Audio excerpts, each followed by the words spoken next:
Hey friends, இன்றைக்கி நம்ம டாப்பிக்கில் வந்து எம்-ஃபேஸ் அதை பற்றி தான் பார்க்க போகிறோம். ஃபஸ்ட்டு எம்-ஃபேஸ் அப்படின்னா என்னென்னு பார்ப்போம். எம்-ஃபேஸ் அப்படின்னா மைட்டாட்டிக் ஃபேஸ். மைட்டாட்டிக் ஃபேஸ் அப்படிங்கிறது தான் வந்து எம்-ஃபேஸ் அப்படின்னு நீங்கள் வந்து ரெப்ரசென்ட் பண்ணுறாங்க. This is the most dramatic period of the cell cycle involving a major recognition of virtually all components of the cell. So இங்கேருந்து பார்த்தீங்கன்னா உங்களுக்கு தெரியும், இந்த ப்ரோஃபேஸ், மெட்டாஃபேஸ், அனாஃபேஸ், டெலோஃபேஸ் இந்த மாதிரி வந்து இந்த 4 ஃபேஸ் இருக்குது பார்த்தீங்களா, இதெல்லாம் நடக்கக்கூடியது தான் இந்த மைட்டாசிஸ் ஃபேஸ் அப்படின்னு சொல்லுவாங்க.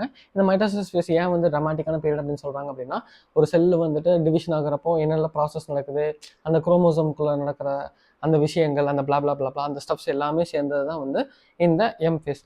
ஸோ அப்படி இருக்கக்கூடிய அந்த ஃபேஸ் பார்த்தீங்க அப்படின்னா பார்க்குறக்கே நிறைய அமேசிங்கான திங்ஸ்லாம் நடக்குது. அதனால தான் அது வந்து மோஸ்ட் ட்ராமாட்டிக் பீரியட் அப்படின்னு வந்து சொல்கிறாங்க. Since the number of chromosomes in the parent and progeny cells is the same, so it is called as equational division. So இதுலேருந்து என்ன சொல்கிறாங்க அப்படின்னா, இப்போது பேரண்ட் இருக்குது அண்ட் தென் ப்ரோஜனி இருக்குது, ப்ரோஜனி டாக்டர் செல்ஸ், இது ரெண்டுத்தோட குரோமோசோமே இங்கே வந்து ஈக்குவலாக தான் இருக்கும். இங்கே வந்து 46 அப்படின்னா இங்கேயும் 46.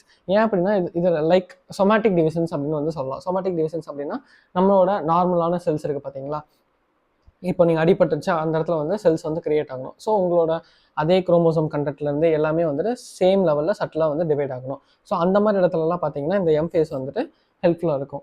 அதனால தான் பார்த்தீங்க அப்படின்னா இதோட பேரண்ட்டோட குரோமோசோம் நம்பரும் அண்ட் தென் டாக்டரோட குரோமோசோம் நம்பருமே ஈக்குவலாக இருக்குது. ஸோ அதை பேஸ் பண்ணி இதில் என்ன சொல்கிறாங்கன்னா, இது வந்து ஈக்குவேஷனல் டிவிஷன் அப்படின்னு சொல்கிறாங்க. இந்த ஈக்குவேஷனல் டிவிஷன், ரிடக்ஷன் டிவிஷன் இது எல்லாமே வந்து பேஸ் பண்ணது இந்த குரோமோசோம்ஸ். ஸோ குரோமோசோம்ஸ் வந்து அப்படியே ரீட்டைன் ஆயிடுச்சு அப்படின்னா அது வந்து மைட்டாட்டிக் ஃபேஸ் அப்படின்னு சொல்லுவாங்க.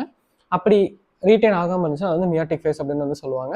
அண்ட் தென் இங்கே வந்து நமக்கு வந்து அப்படியே ரீட்டைன் ஆயிருக்கு. That's why this is called as equational division. Hope you guys understand this clearly. So next பார்த்தோம் அப்படின்னா, தோ for our convenience, mitosis has been divided into 4 stages of nuclear division, that is karyokinesis.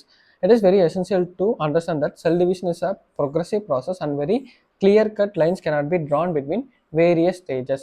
Karyokinesis involves in 4 stages: prophase, metaphase, anaphase, telophase.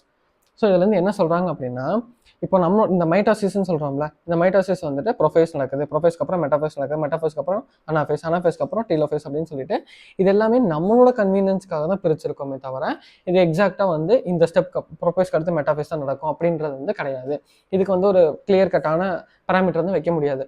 ஏன்னா இது எல்லாமே வந்து அப்படியே பேரலாக அங்கங்கே நடந்துக்கிட்டு இருக்கிற விஷயம். இதை நம்ம ஒரு ஸ்டோரி லைன் மாதிரி நம்மளோட கன்வீனியன்ஸ்க்காக இதெல்லாம் வந்து பிரித்து வச்சிருக்கிறோம். இந்த நியூக்ளியர் டிவிஷன், அது வந்து நியூக்ளியஸ் வந்து டிவைட் ஆகுது பார்த்தீங்களா, இப்போ நம்ம ஃபுல்லாக பார்க்குறது வந்து இந்த நியூக்ளியஸ் டிவிஷன். ஃபஸ்ட்டு வந்து நியூக்ளியர் டிவிஷன் தான் நடக்கும். நியூக்ளியர் டிவிஷன் ஆனதுக்கப்புறம் தான் வந்து சைடோகைனசிஸ்ன்னு சொல்ல போகிறேன், அந்த செல் டிவிஷன் வந்து நடக்கும். ஸோ ஃபஸ்ட்டு நடக்கக்கூடிய அந்த நியூக்ளியர் டிவிஷன் வந்துட்டு கேரியோகைனசிஸ்ன்னு சொல்லுவாங்க. இந்த கைனசிஸ்ன்ற டேர்முக்கான மீனிங் வந்து டிவிஷன். ஸோ நியூக்ளியர், கேரியோனா நியூக்ளியர் டிவிஷனை தான் வந்து கேரியோகைனசிஸ்ன்னு சொல்லுவாங்க. ஸோ இதுதான் வந்து ஃபஸ்ட் நடக்க போகுது. அதோட வேரியஸ் ஸ்டேஜஸாக வந்து நம்மளுக்கு வந்து 4 ஸ்டேஜ் வந்து கொடுத்துருக்காங்க.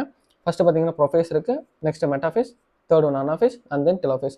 இது எல்லாமே அகைன் நான் திரும்ப சொல்கிறேன், இது எல்லாமே நம்மளோட கன்வீனியன்ஸ்க்காக தான் வந்து இப்படி டிவைட் பண்ணி இந்த ஸ்டெப்பில் நடக்குதுன்னு ஒரு ஆர்டர் கொடுத்துருக்காங்களே தவிர எக்ஸாக்டாக நடக்குமான்னு கேட்டால் டவுட்டு தான். ஓகேங்களா? ஏன்னா இது எல்லாமே பேரலாக வந்துட்டு நடந்துருக்கிறது. ஸோ அதனால தான் இங்கேயே சொல்லியிருக்காங்க progressive process and it is very clear cut lines cannot be Tran between various stages. So இதுக்கு அடுத்து இதுதான் அப்படின்னு சொல்லிட்டு எக்ஸாக்டாக வந்து லைன் போட்டு இதெல்லாம் டிவைட் பண்ண முடியாதுன்னு வந்து சொல்லியிருக்காங்க.